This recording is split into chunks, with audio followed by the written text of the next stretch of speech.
talk about my monthly favorites on Substack like all the time, but some things you just gotta show and tell, you know? If I had to pick a theme for this month, it's like upgrading the essentials. And so it's all the like fashion, beauty, and a little extra finds that just really stood out to me and made life really awesome in July. And for it to be a favorite, of course, I had to reach for it again and again and again. But okay, I don't want this video to be super long, just like a quick check-in, just to talk about the things that I truly, truly love and kept reaching for.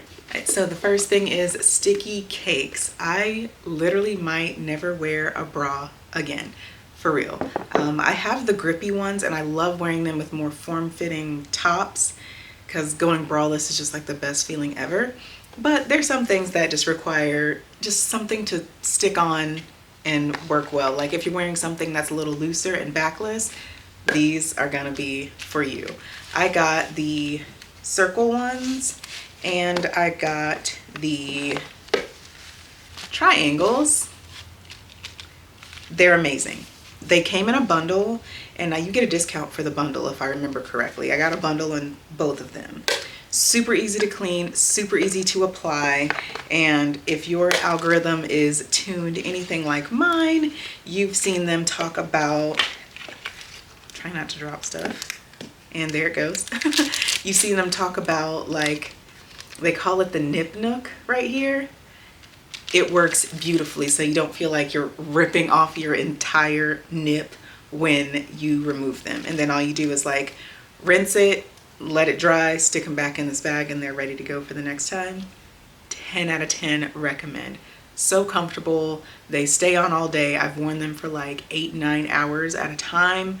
And this is like the perfect skin tone match for me. It comes in, of course, like a lighter shade, and it comes in a darker shade. And then they also have like an itty bitty size and like a triple D plus size. So there's really something for everybody in there. I cannot recommend these enough. The next thing, I love this so much. It's from Koi. I went to their Houston pop-up at the end of June and I knew I was going to want this lovely, lovely bag. I mean, look at her. How cute. It's so, so cute. Like the details on it, the details.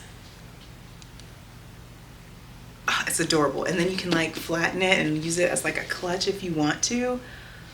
It fits a lot. It easily fits my phone and a bunch of other things, but I'm not going to try to sell you on it too hard, I guess, because by the time this gets posted, they might be sold out. Like this color in both sizes that it comes in, this is the large, sold out almost immediately. So I'm glad I grabbed mine like as soon as I walked into the pop-up. And like the feet, it's picking up on the same detail as this. It's just the thoughtfulness that went into this bag is commendable. It's adorable. I love it.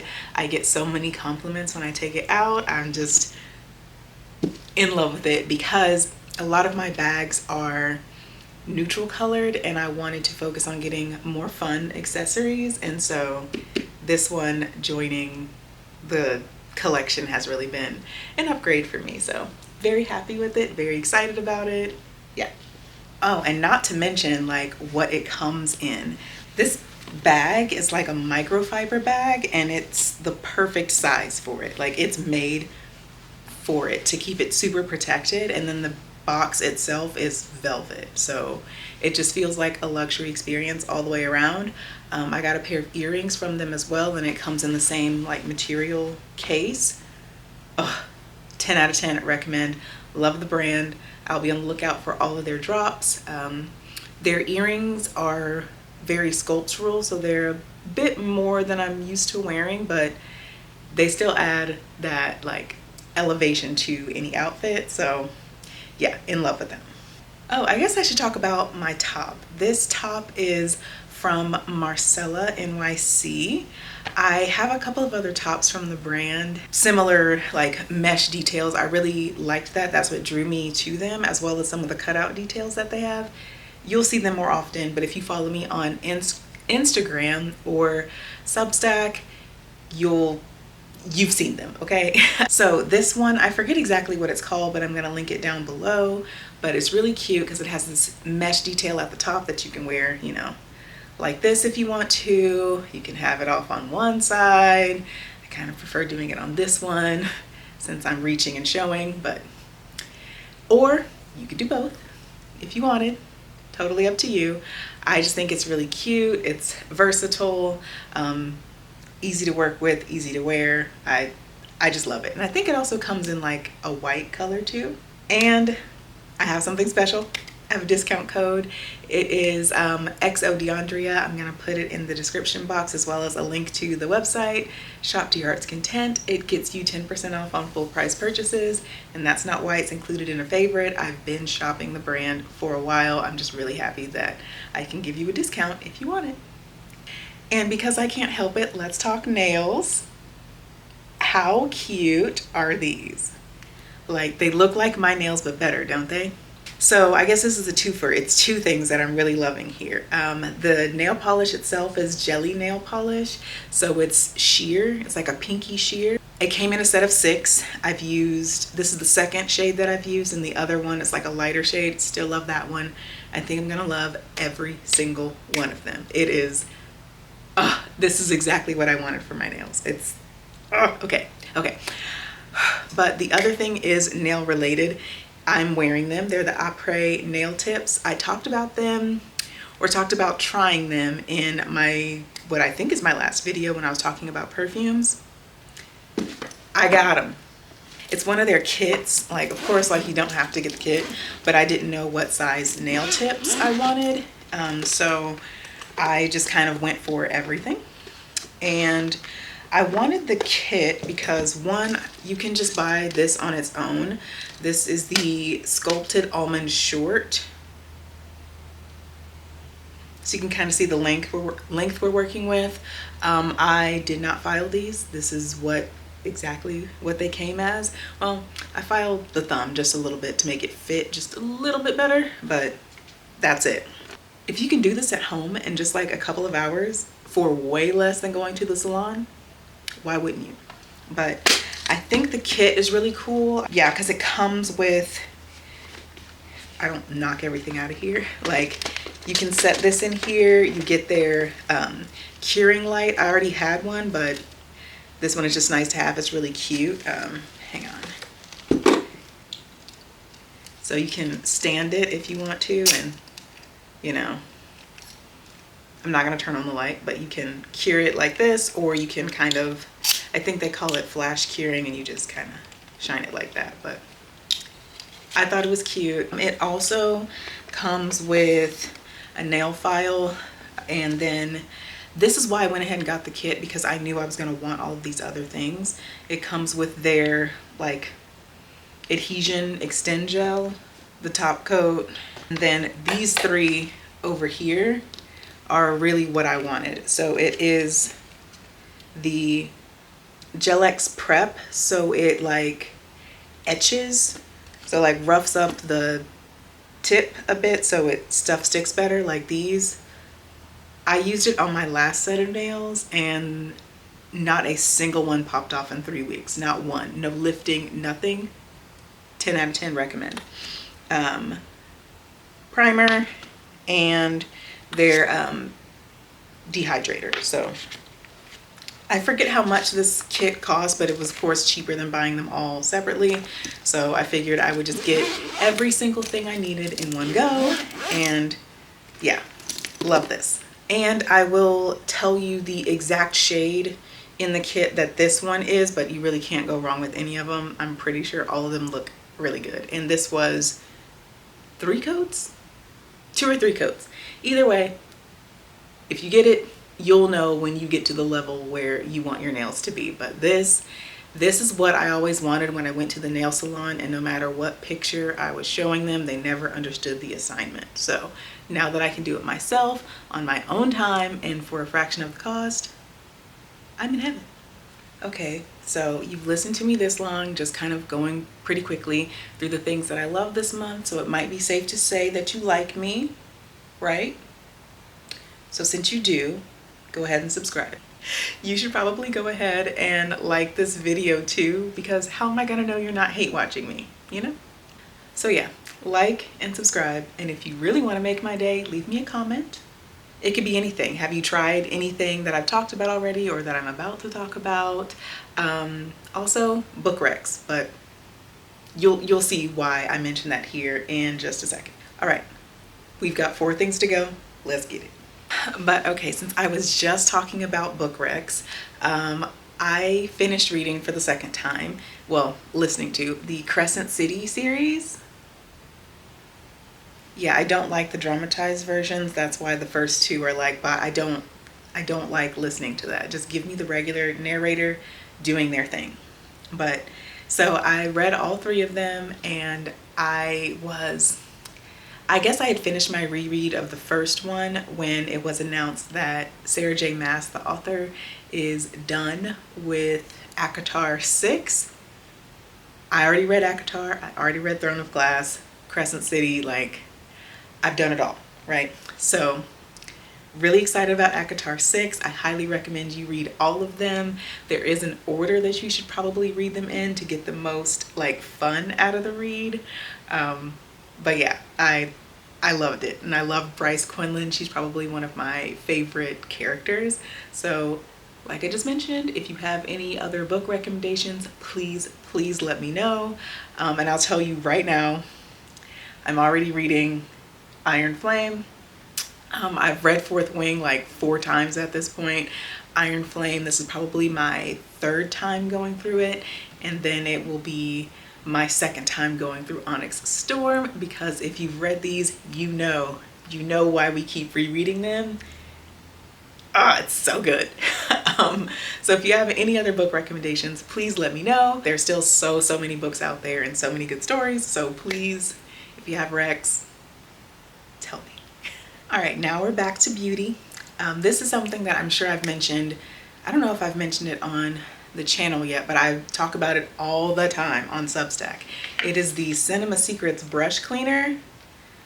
Yes, I have the giant one, I have the travel size one, and I have the little travel size tin. Basically how I rotate through these. This one stays under the sink in the bathroom because it's massive, a little unwieldy sometimes. And then this one is the one that I keep handy by all of my makeup. These 2, I will refill this one with the big one and then just use this on a daily basis to add a little bit in here and clean my makeup brushes. It smells like vanilla, like I can smell it right now. It smells nice. It cleans your makeup brushes really well, and it also disinfects. It dries really fast too, so what more could you ask for? You just dip the tip of the brush into the solution, wipe it on a towel or a paper towel until all the makeup comes off, and you're done. Seriously, it takes less than 60 seconds to clean the brush. If I'm cleaning my foundation brush, or the one that I use to put on my foundation, that might take a minute and a half, only because there's so much product on it. But anything that was like a powder or highlighter or blush, seriously, it's less than 60 seconds. It has been the only thing that keeps me consistently cleaning my makeup brushes, and my skin has thanked me for it. So it's worth its weight in gold. I love this stuff. Pry it from my cold dead fingers. Would this really be a favorite video of mine if I didn't include a fragrance? I mean, come on. So, Impressa from Penhaligon's. I don't think I talked about this one in my summer perfume video. I don't think it was in my collection yet. She's new here. It smells heavenly. I've seen people liken this to Coco Mademoiselle, but I get it. I get the comparison, but to me, it's not. They're definitely related. They are like first cousins, if you get my drift there. It's like, it has the same floral vibe, but I feel like Coco Mademoiselle has an element to it, like a note in there that's heavier than Impressa. This one is like lighter, a little bit more light citrusy, light floral. It doesn't project very far, at least on me, and that's fine because I don't need every single fragrance I own to be smelled from 10 feet away. It's not that serious all the time. But this one, it's just citrusy, floral. It has like a nice woody dry down. It just feels very pretty, very elegant. I have a perfume tracker where every day I go in and just pick from a drop down that I created of what fragrance I wore that day. And I wore this one 3 times. If you saw my perfume video, summer perfume video, you would see how that's a little like, oh, okay, 3 doesn't sound like a lot in an entire month. But with all of the samples that I have, all the full-size bottles that I have, the samples that I keep getting, 3 times in a month is commendable for me. It's peachy, definitely vanilla. It's patchouli heavy. Like, well, maybe not heavy. I just really smell patchouli really easily, and if you smell patchouli, you kind of know what I mean. Is this pulling? Hang on. It's patchouli heavy, but not in a bad way. It's still very elegant, very feminine. Peach, vanilla, bergamot, patchouli. Like I said, it's still a feminine and elegant scent. It's very light, very spring, summer. This one in particular, I don't really think I would wear into the fall because there's something that's so light about it, and I prefer something a little more cozy and resinous in the fall. And I think that's one of the main differences between this and Coco Mademoiselle to me, is that Coco Mademoiselle I could wear into the fall, but not when it really starts cooling off. I really wouldn't choose it at that point because there is like a heavier note about it. Last but most certainly not least is something that I'm revisiting. It is the Perricone MD Face Finishing and Firming Moisturizer. Did I get that right? I think I did. Well, high potency classics, whatever. But this moisturizer I really enjoyed using at night. It has a definite skincare smell, if you know what I mean, but it's not overpowering and it dissipates really quickly. I thought I would revisit it because I think an ounce of prevention is worth a pound of cure. I don't think I need really firming or anything like that for my skin right now, but I am 36 and I would like to keep things as firm as possible for as long as possible. So thought I'd revisit this. I like how it goes on. It's a heavier moisturizer, which is why I like to use it at night. I prefer the Tatcha water cream in the morning. Love that one too. If you have oily skin, try it out. I like this one at night. It's not heavy, like super heavy, but it is heavier than a water cream. But my skin feels really good all night. I don't wake up super greasy, and I really feel like my skin is being moisturized so I don't get as oily during the day. It's just so good. It goes onto the skin really nicely. It feels nice. It absorbs really quickly. I just love it, and I think it's worth the money. Okay, all right. I said this one wasn't gonna be very long. I didn't want to wax poetic about a bunch of these, especially since I wasn't really giving like demos or anything like that. But yeah, so clean your makeup brushes. Your skin's gonna thank you for it. Like this video, subscribe to my channel if you're not already, and check out the description box for links to everything, including my Substack, where I talk about even more things that I like this month. And yeah, I'm out. See you in the next one. Bye.